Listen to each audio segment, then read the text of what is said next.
Hello friends, നിങ്ങളിൽ പലർക്കും അറിയാത്തൊരു കാര്യമാണ് റെപ്സ് ടു ഫെയിലിയർ എന്താണെന്ന്. പലരും വിചാരിക്കുന്നത് റെപ്സ് ടു ഫെയിലിയർ എന്ന് പറഞ്ഞാൽ ലൈറ്റ് വെയിറ്റ് ഇട്ടിട്ട് 50-100 റെപ്സ് ഫെയിൽ ആകുന്നത് വരെ ചെയ്യുന്നതാണെന്നാണ്. എന്നാൽ അങ്ങനെയല്ല. റെപ്സ് ടു ഫെയിലിയർ എന്ന് പറഞ്ഞാൽ നമ്മളൊരു എക്സസൈസ് ചെയ്യുന്ന സമയത്ത് ഫുൾ റേഞ്ച് ഓഫ് മോഷനിൽ full range of motion complete ചെയ്യാൻ പറ്റിയില്ല എങ്കിൽ അതവിടെ ഫെയിലായി. അതിപ്പം 8-10 റെപ്സ് എങ്കിൽ അവിടെ ഫെയിലായി. പിന്നെ അത് ഹാഫ് ഇട്ടടിച്ചിട്ട് അല്ലെങ്കിൽ അതിന് താഴോട്ട് ഇട്ടിട്ട് അടിച്ചിട്ട് ഒരു കാര്യമില്ല.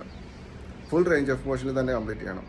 പിന്നെ പലരും ചെയ്യുന്നതെന്ന് പറഞ്ഞാൽ ലൈറ്റ് വെയിറ്റ് ഇടും, എന്നിട്ട് ഒരു 50-100 റെപ്സ് ഇങ്ങനെ കണ്ടിന്യൂസ് ആയിട്ട് അടിച്ചുകൊണ്ടിരിക്കും. അത് ഫുൾ റേഞ്ച് ഓഫ് മോഷൻ കഴിഞ്ഞിട്ട് അവിടുന്ന് ഹാഫ് അടിക്കും. ഹാഫിൽ നിന്ന് തീർന്നില്ല എന്ന് പറഞ്ഞിട്ട് താഴെ വീണ്ടും കുറഞ്ഞ് റേഞ്ച് ഓഫ് മോഷൻ കട്ടാക്കി ചെറുതായിട്ട് അങ്ങനെയൊക്കെ ചെയ്തുകൊണ്ടിരിക്കും. അതൊക്കെ വെറുതെ ഇത് നമ്മൾ കാർഡിയോ അല്ല ചെയ്യുന്നത്, വെയിറ്റ് ട്രെയിനിങ് ആണ്. അത് നിങ്ങൾ മനസ്സിലാക്കണം.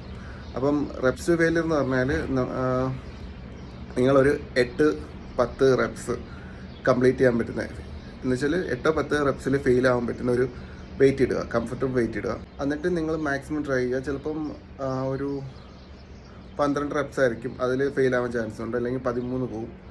അപ്പം അങ്ങനത്തെ ഒരു വെയിറ്റ് ഇട്ടിട്ട് വേണം നിങ്ങളത് ചെയ്യാൻ. അതും ഫുൾ റേഞ്ച് ഓഫ് മോഷനിൽ തന്നെ ചെയ്യണം. റേഞ്ച് ഓഫ് മോഷൻ കട്ടായി കഴിഞ്ഞാൽ പിന്നെ അത് ഫെയിലായി.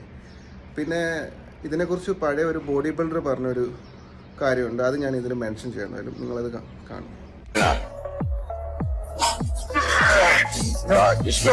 That's good. That's failure. A lot of people are confused about what it means to train to failure.